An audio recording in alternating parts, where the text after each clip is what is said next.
नमस्कार, मी श्रीकांत उमरीकर. आपण पाहतात अॅनालायझर. लाईक करा, शेअर करा, सबस्क्राईब करा.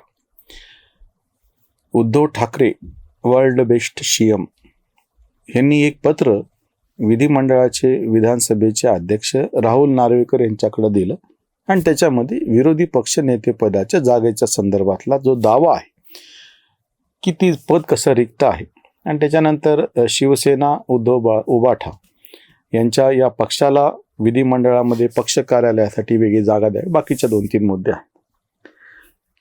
तुम्हाला काही एक प्रेझेंटेशन मला दाखवायचे असे जेव्हा ते म्हणाले तेव्हा ते म्हणाले बिलकुल काय हरकत नाही, तसाही मी मोकळाच आहे असं उद्धव ठाकरेंनी सांगितलं.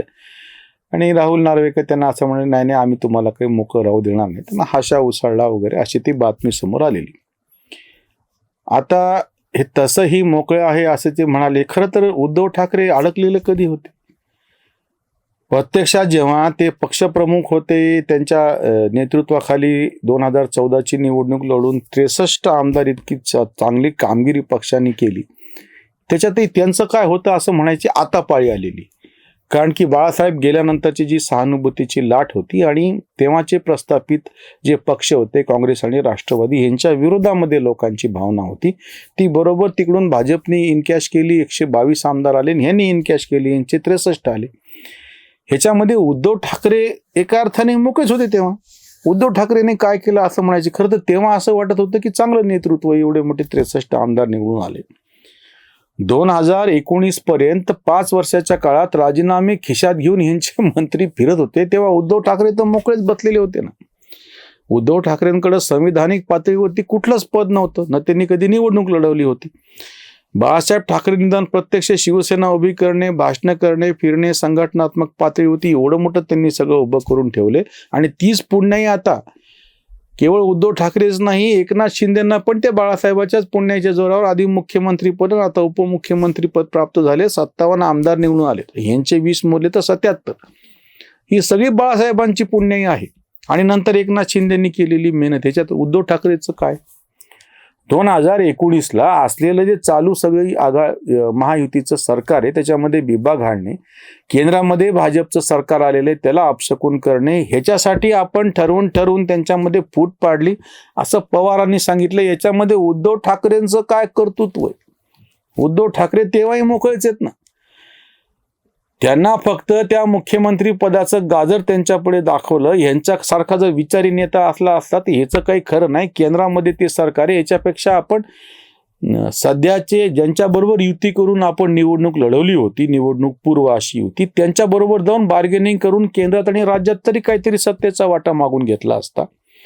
ज्या शरद पवारांना स्वतः कधी सलग 5 वर्ष मुख्यमंत्री पद उपभोगता नाही आलं, त्यांनी अपडाऊन काँग्रेस आणि ह्याच्यामध्ये करत राहिले. त्या शरद पवारांवरती भरोसा ठेवून त्यांच्या मांडीवर बसून हे मुख्यमंत्री झाले, तेव्हा हे मोकळेच होते.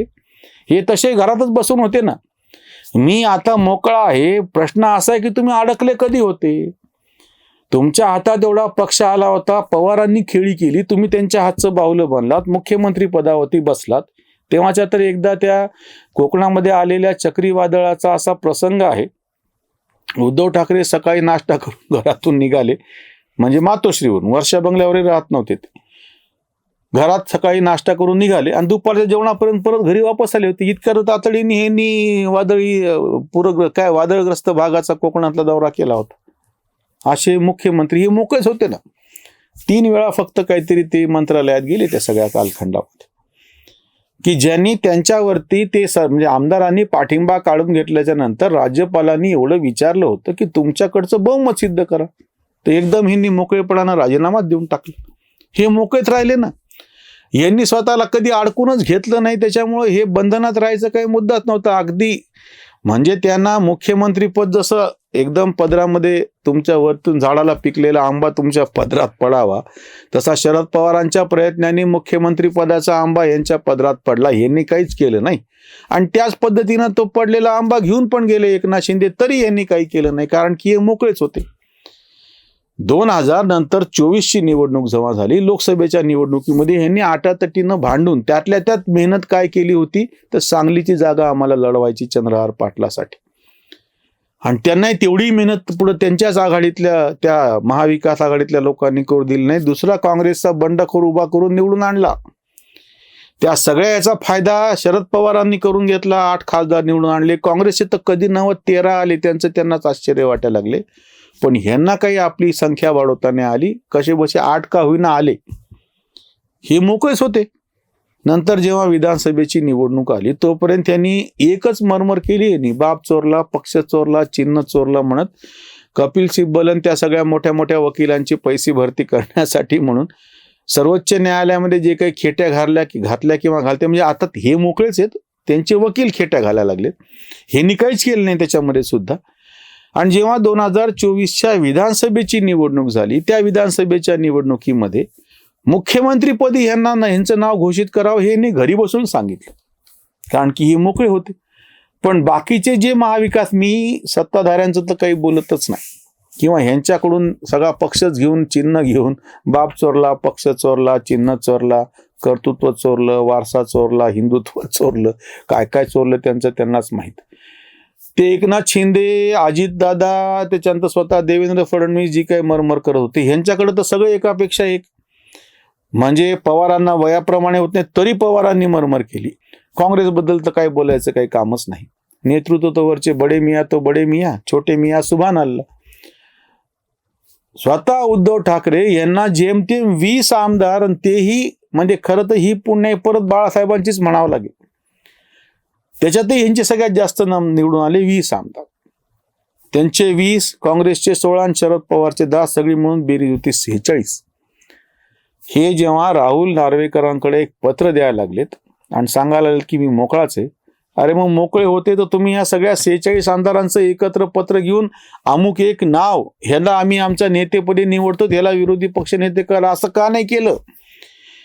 करणे के काम आहे तो वो भी कुछ करते नाही, अशी ती दक्षिणी भाषेतली सगळ्यांना हसवणारी कविता आहे ना, तसं जे करायचं ते अजून करणं ते. म्हणजे 2024ला नोव्हेंबर महिन्यात निकाल लागलेला आहे, 24, 25 आणि आता 26चे 3 महिने झालेत. आज तागायत या सगळ्या 46 आमदारांनी एकत्र येऊन एक पत्र साधं दिलेलं नाहीये विधिमंडळाच्या अध्यक्षाला की आमचे एकूण ह्या सगळा एक गट म्हणून आम्हाला मान्यता द्यावी, आणि आमचा नेता म्हणजे अमुक एक नाव आहे, त्यांना मान्यता द्यावी आणि त्याला विरोधी पक्ष नेतेपदी बसवावं. मी तुम्हाला अजून एक आधीची आठवण देतो. जेव्हा एकनाथ शिंदे बाहेर पडल्याच्या नंतर प्रत्यक्ष तो ठराव मंजूर झाला, त्यावेळेस तातडीनं ठराव मंजूर झाल्या दुसरा ठराव विरोधी पक्ष नेते पदाचा मांडून त्याच्यावरती अजितदादांना बसूनही टाकलं होतं देवेंद्र फडणवीस यांना आता बाकीच्यांना आता पताच लागला नाही. म्हणजे हे प्लॅनिंग किती आधीपासून होतं. अजून अजितदादा तुमच्या बरोबरच आहेत आणि तरी सुद्धा त्यांना गळ घातला देवेंद्र फडणवीसनी, किंवा ह्यांनी त्यांना घातला असेल, कोणी का असं न बाकी त्यांचे तेव्हाचे नेते असलेले शरद पवारांना काही कळलं, न काँग्रेसच्या नाना पटेल यांना काही कळलं, न उद्धव ठाकरेंना काही कळलं. ह्या सगळ्यांना बाजूला सारून तेव्हाचा तो विश्वासदर्शक ठराव एकनाथ शिंदेच्या मुख्यमंत्री पदाचा मंजूर झाल्या विरोधी पक्ष नेतेपदी यांचा प्रस्ताव मांडून त्यांना त्या आसनावरती देवेंद्र फडणवीस यांनी बसवलं सुद्धा, मुख्यमंत्री उपमुख्यमंत्र्यांनी नेऊन. हे सगळे पाहतच बसले. जर इतक्या तातडीने 2022 मध्ये तेव्हाचे मुख्यमंत्री एकनाथ शिंदे आणि गृहमंत्री उपमुख्यमंत्री असलेले देवेंद्र फडणवीस यांना घेता आला, मग त्याच्या नेमकं उलट आजची परिस्थिती आहे. आजही परत पुन्हा तेच दोघं आहेत. मग तुम्ही एक नाव का नाही सुचवलं ज्याच्याकडं एकूण संख्येच्या 10% पेक्षा जास्त, म्हणजे 29 आमदार पाहिजेत पाठीमागं, तुमच्याकडे तर 46 होते, पण ते करायचं नाही. आणि हे म्हणतात की मला सांगा मी तर मोकळाच आहे. तुम्ही मोकळेच आहात, तुम्ही मोकळेच राहणार आहात. त्याच्यामुळे विरोधी पक्ष नेतेपद सुद्धा आता सत्ताधाऱ्यांनी मोकळं चाकळं करून टाकलेलं आहे. ह्यांनी किती मागणी करो, जोपर्यंत 46 आमदार एकत्र येत नाहीत आणि एक पत्र सारे त्यांना देत नाहीत, तोपर्यंत पुढची कारवाई होणं काडीची शक्यता नाही. आणि ते करत नाहीत आणि बाकीचं सगळं करायला लागले. बघूया त्यांचा मोकळेपणा कधी संपतो ते. इथेच थांबूयात. धन्यवाद. जागृतीचा विधायक बुरुज